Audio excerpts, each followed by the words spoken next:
Bonjour et bienvenue dans le Capituto de la GMAO Capilog. Aujourd'hui, nous allons voir ensemble le module Intervention sur la partie Capilog mobile.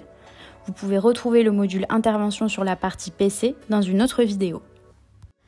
Pour réaliser le tuto que nous allons faire ensemble, vous pouvez télécharger l'application Capilog mobile sur le Play Store si vous êtes sur Android ou sur l'App Store si vous êtes sur iOS en écrivant Capilog mobile dans la barre de recherche. Cliquez sur Capilog mobile V7 puis sur Installer. Une fois que l'application est installée, vous pouvez cliquer sur Ouvrir. L'application sera également disponible sur votre écran d'accueil. Ainsi, vous pourrez vous connecter avec vos identifiants créés au préalable sur le site www.capilog.com. Aujourd'hui, nous allons voir ensemble le processus des interventions curatives. Lorsque vous vous connectez sur votre compte et que vous arrivez sur votre tableau de bord, vous pouvez constater qu'il est personnalisable, notamment avec des indicateurs relatifs aux interventions. Vous pouvez voir le premier indicateur avec « Créer des interventions », le second avec la clé à molette qui va vous permettre de voir l'intégralité de vos interventions, et ensuite 3 autres indicateurs qui vont vous permettre de constater les interventions à faire, en cours et en retard. Nous allons commencer notre exemple avec la vue demandeur de l'intervention. Pour déclarer une nouvelle intervention, plusieurs options sont possibles. La première est de cliquer sur le bouton « Créer une intervention » directement sur votre tableau de bord. La deuxième option est de cliquer sur le bouton « Scanner un QR code » si vous avez un système de QR code embarqué. En cliquant sur le bouton, vous pouvez scanner donc le QR code et vous allez être automatiquement renvoyé vers l'équipement scanné. Le QR code flashé nous a donc renvoyé vers l'équipement découpeuse manuelle. Pour déclarer l'intervention sur cet équipement, il suffit donc de cliquer sur le bouton en bas de l'écran « Déclarer une intervention ». Dès que vous avez cliqué sur le bouton, vous êtes renvoyé vers le module des interventions. Une fenêtre pop-up s'affiche pour confirmer que vous souhaitez bien créer une intervention par rapport à l'équipement qui a été scanné au préalable. Il vous suffit ensuite de cliquer sur « Créer ». Une fiche intervention à compléter va s'ouvrir automatiquement avec certaines informations déjà remplies, telles que l'emplacement et l'équipement, puisque c'est le QR code qui nous a permis de retrouver ces informations. Au niveau du titre de l'intervention, nous allons renseigner quel est le problème associé à l'équipement.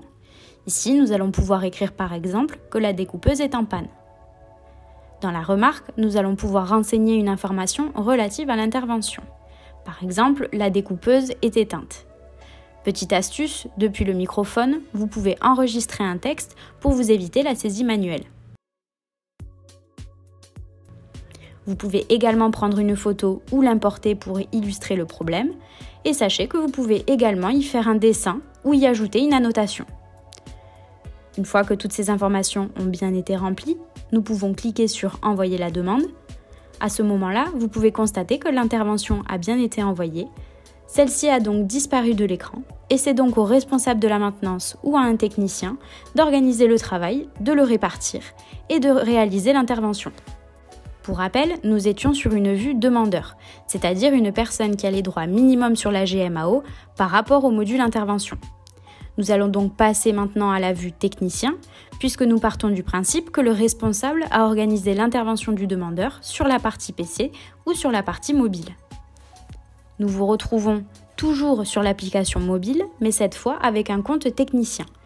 Ici, le technicien va pouvoir consulter l'intégralité des interventions qui lui ont été affectées. Pour ce faire, il peut cliquer sur le bouton « Voir les interventions ». À ce moment-là, il va être redirigé vers la liste de l'intégralité des interventions. Il va pouvoir retrouver des informations clés, telles que le libellé de l'intervention, son arborescence associée à son équipement, l'état d'avancement, le degré d'urgence et la nature. Il va également avoir la possibilité d'isoler des informations clés via un système de filtre et de tri, soit par l'intermédiaire d'un filtre de saisie de texte, soit via un scan de QR code. Dans notre cas, nous allons reprendre l'exemple de la découpeuse en panne. Nous pouvons constater que toutes les informations ont bien été complétées au préalable par le demandeur pour la partie description, mais également par le responsable pour la partie organisation. Une fois que l'intervention a bien été prise en compte, le technicien va pouvoir la lancer. Il suffit de cliquer sur le bouton « Commencer ». En cliquant sur ce bouton, l'état de l'intervention va passer de « à faire » à « en cours » automatiquement. Ceci marque le début de l'intervention avec la date et l'heure de début réel de l'intervention. Au niveau de la structure de la page, vous pouvez constater que vous avez des pages complémentaires disponibles sur le bandeau du bas. Nous avons par exemple les contrôles qui sont relatifs au mode opératoire et qui vont vous permettre de suivre une liste de tâches. Dans le cadre de notre découpeuse, nous pouvons voir qu'il faut d'abord arrêter la machine, puis enlever les vis de serrage, etc.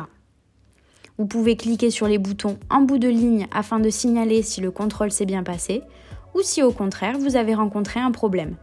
Vous pouvez aussi ajouter un commentaire dans l'encadré prévu à cet effet. Ensuite, vous avez les sorties. C'est ici que vous allez pouvoir faire une sortie de stock. Par exemple, dans le cas de notre découpeuse, on sait qu'il faut remplacer la lame de découpe. Du coup, nous pouvons faire ce remplacement directement via un scan de QR code. Le scan renvoie vers une lame de découpe, l'article s'est donc ajouté automatiquement. Dans le cas où vous n'avez pas un système par QR code, ce n'est pas grave, vous pouvez le faire via la liste de choix.